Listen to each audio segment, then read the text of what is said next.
Do you want to get stretched out this week? Check us out with Betsy Poos from the Realignment Studio.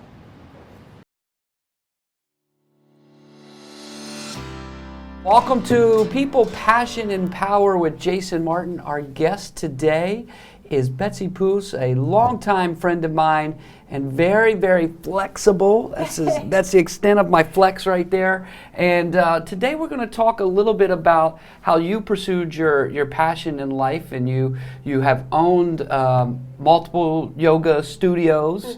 And at some point in time in your life, you made the decision that you were going to pursue that as a career. Yeah. Talk me through that, when it was, and how you mentally came up with that. Sure. So I first stepped foot in a yoga class about 20 years ago. During that time, I had just recently moved to Washington, D.C.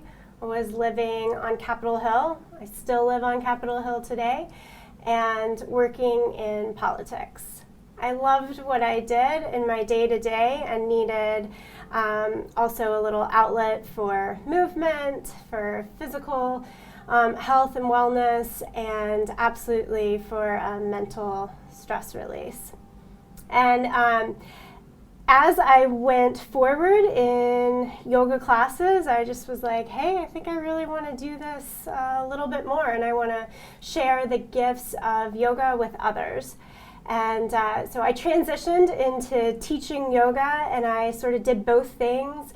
It was the side hustle, if you will, for a number of years. I would go in and do my work 9 to 5, usually earlier, usually later than that, but get out and be able to teach a class. And I just really saw how much people benefited from the practice in the same way that I might have physically, but tapping into that deeper connection, deeper need. And I felt that the more that I saw people connecting with themselves, being able to give that energy back out, I just said, I think I need to do this full time, and that I can be of better impact, greater change in that capacity as a full-time yoga teacher. And so in 2008 is when I left my job with a lobbying firm, and it was a hard leap to sort of let go of that financial stability and be like, yeah, I'm gonna go teach yoga. Everybody thought I was absolutely crazy. And I made it work. I have an awesome partner, now husband of more than 10 years, that helped to support me and really bolster and always say, yeah, you got it and you can do it. And so now... What a great spouse, by the way. And I know him, so I can validate that. But He is absolutely a great spouse. And I did a bad job. Let me step back for a second. Where can people find you, the name of the studio now? Yeah, sure. So it's Realignment Studio, and it's just realignmentstudio.com. It's on Capitol Hill, right in the Eastern Market neighborhood. My personal website is just my name, betsypoos.com, and so you can find out my studio classes and a lot more there, too. Okay. So just to get it straight, you took a very demanding career in the lobbying field. I take it was a very demanding career, and you said, I'm going to pursue my passion, and I'm going to pursue it in a way that is in a full-time capacity and in a way that I can do it as a business. And you just jumped off the dime board. Was that a hard decision for you? It was a really hard decision, for sure. And I'd been doing the side hustle, right? I've been teaching. I think before I took the leap, I had on the side 8 classes a week that I was teaching. So I was known in various studios around the city, and I just thought, okay, I can do this and build on some more classes. So it wasn't totally out of nowhere. I am a very careful person by nature. And so I carefully curated working more full-time in that field and passion. Mm-hmm. So now that you've had a few years under your belt going for that, Yeah. any regrets on that decision? No, absolutely not. It was hard for me in the first year. I didn't yet own a studio, and I was all over town, and I'm a pretty homebody, and that was one of the things that led me to want to open my own studio and to feel as though I had one community that I felt very connected to. And so in 2009 is when I opened my first studios, Capitol Hill Yoga, and owned that for a number of years. And my day-to-day was a lot in the operations of that studio, and I still taught, but being the steady presence and sort of like the second home and a place for people to come to and feel really good about themselves was everything. It still is. That's certainly like the purpose piece of it is like giving other people the opportunity to connect. But really, the person who probably reaps the most benefits from that decision is probably you. Oh, yeah. What is it, a different experience when you come home from the end of the day?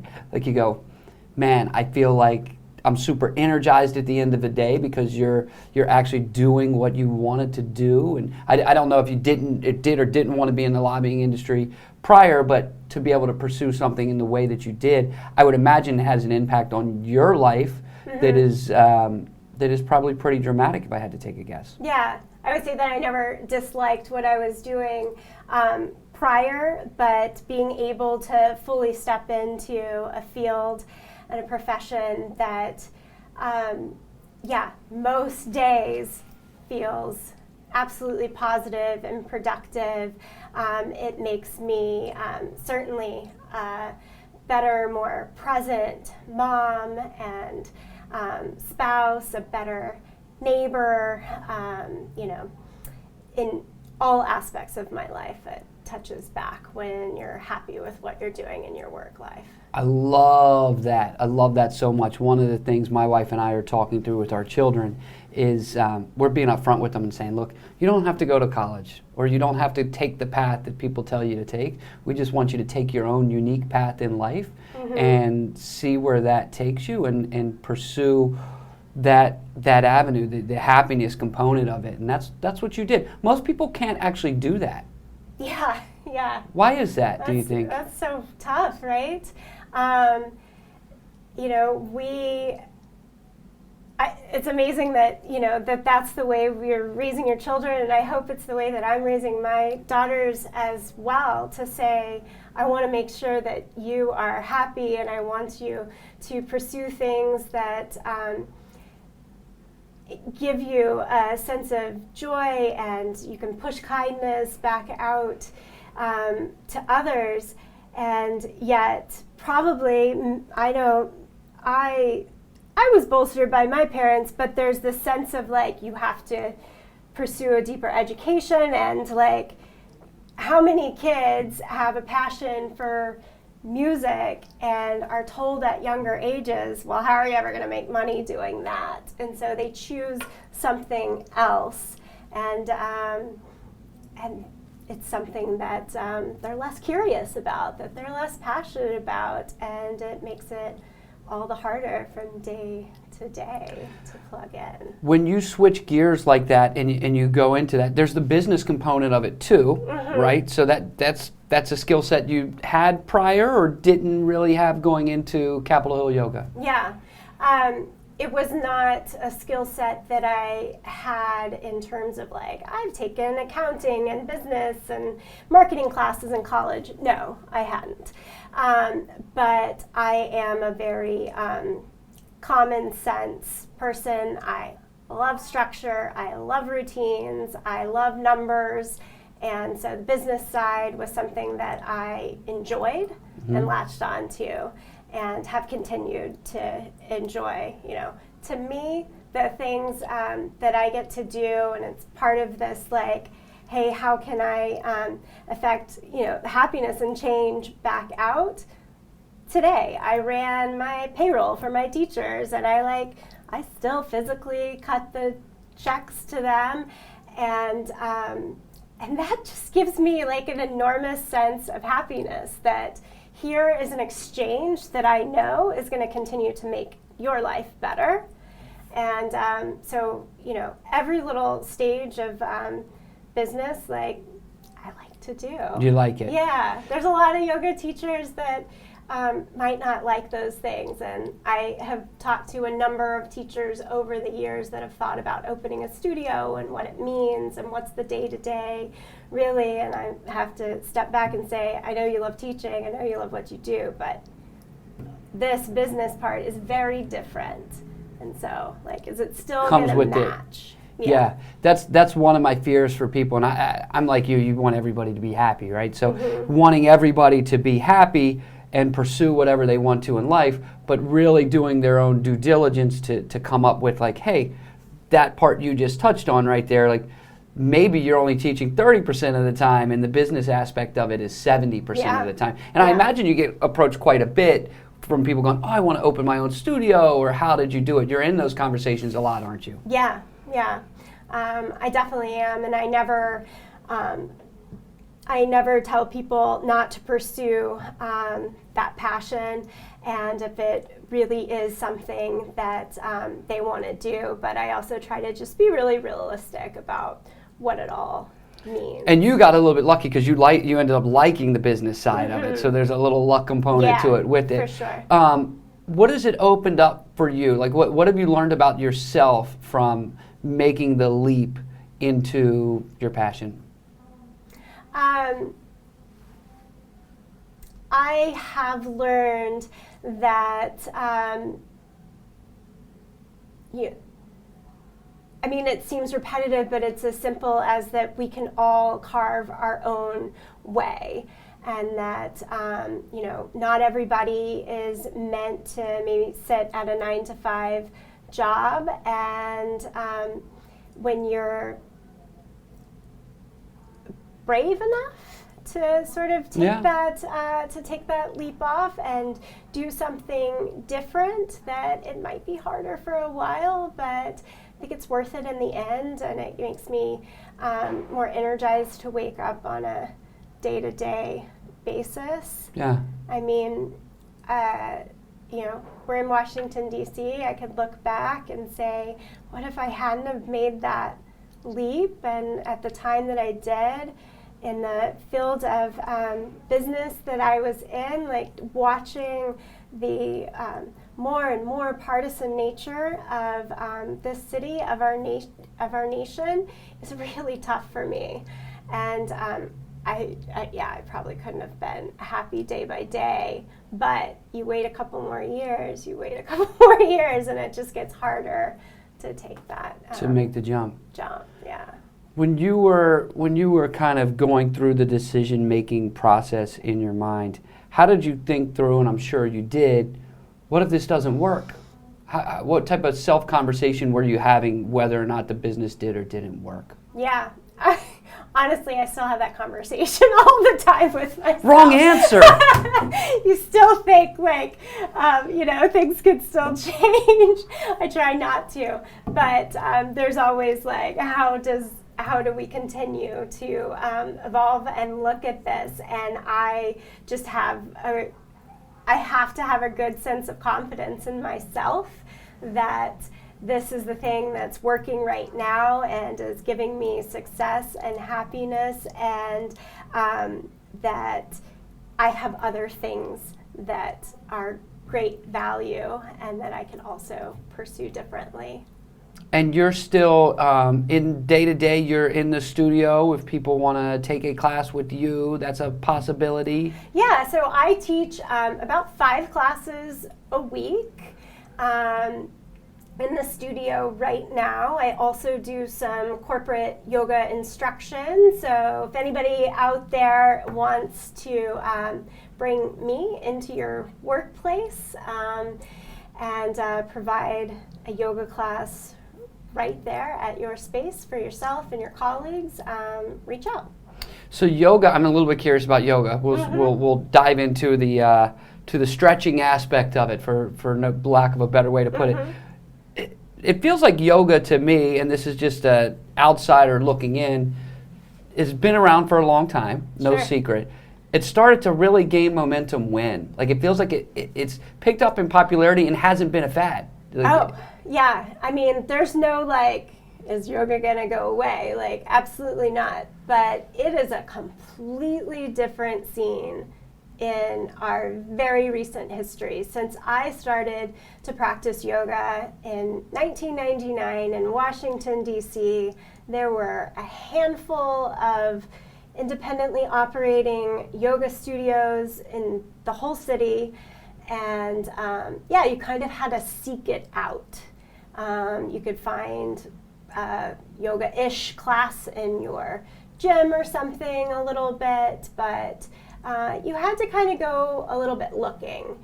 And within that time span, now there's a handful of yoga studios they're within everywhere. Blocks of my studio, you know, they're everywhere. Yep. And with that proliferation, there's there's a lot of positives, and you're seeing folks that maybe didn't think yoga was for me, understanding that it can be for everyone, and it absolutely is a practice that reaches every single person. Benefits of yoga, I mean, I've heard them, but you tell me. Sure. Like, if somebody's sitting there like, all right, I think I need to take yoga once a week, twice a week, what's it going to do for me? Yeah, I mean, it truly is some of the cliche of like whole body, mind, soul. When we step into a yoga class, we're looking to touch base on having a flexible body, but a flexible mind, and bringing in the spiritual component, however that shows up for you. The word yoga itself, the root word of that is union, which you could also translate as balance. So it's not all about flexibility, but it's instead about how can we bring physically in our bodies the strength and the stretch to a balance point, so that you just go about your day-to-day with more ease in the way that you might sit at a desk, in the way that you might get across your neighborhood walking or biking or riding in a car, whatever it might be, that just feels a little bit better.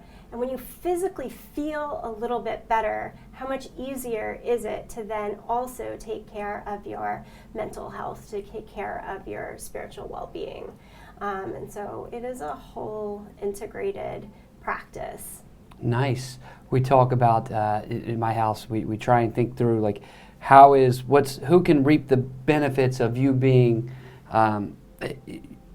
your family reaps the benefits. You touched on it earlier. Mm-hmm. When you're the best person you can be, spiritually or physically or mentally, whatever you want to be, the beneficiaries of that become your family or those closest to you. And I think yoga's a very nice vehicle. Not having taken it enough will change that. Okay.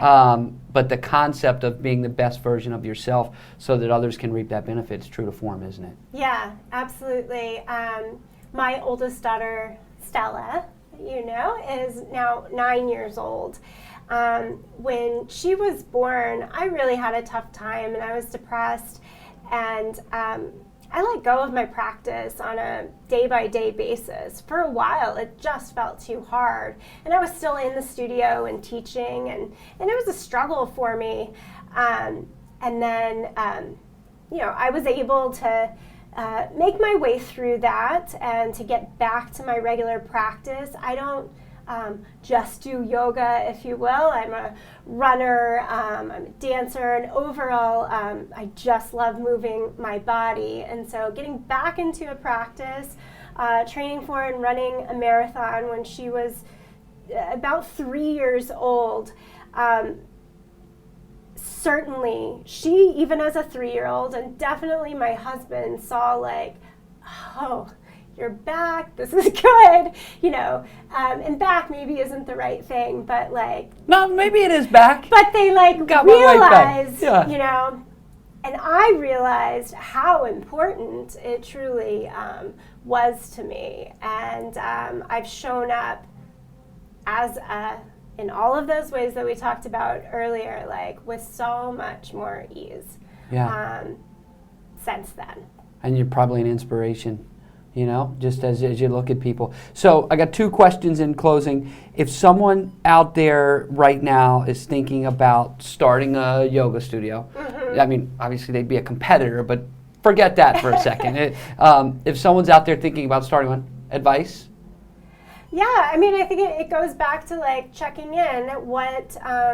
How much time do you think you'll be spending on business and operations? How much time will you be spending teaching? Do you want to be the main teacher and sort of the face of the business, or is it more about a collective and giving yourself the time to really spell that all out?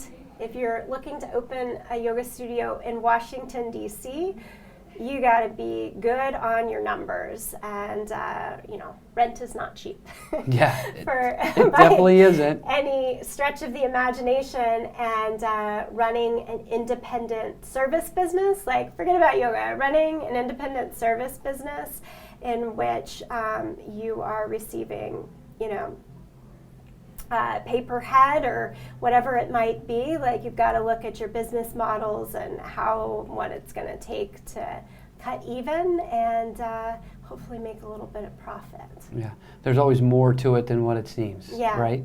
And the second question for you is if somebody's sitting there watching right now and going, I work for a law firm and I want to go do something entirely different in my life, 360, which you did. Advice there? Yeah, I would say absolutely lean into what that new thing might be for you. I also, as a cautionary person, would say make sure all your ducks are in a row. I am not one to say jump off the cliff. Take your time.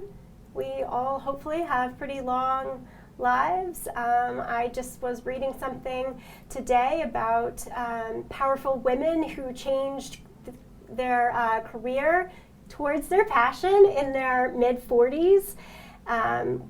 It was inspiring to look down that list of names and to understand that we can do it at any time. That's awesome. That's awesome. Socially, where are you? Where can people find you? They can find me on Instagram at Betsy Poos. Same on Facebook. I try not to spend too much time on those things, but certainly Instagram is where it's easiest to find me. Got it. So, well, congratulations to you for taking the jump and pursuing your passion in life. You're a mom, you're an entrepreneur, you're doing what you want to do in life, and I think that's pretty cool. So thanks so much for coming on the show. Betsy Poos, everyone.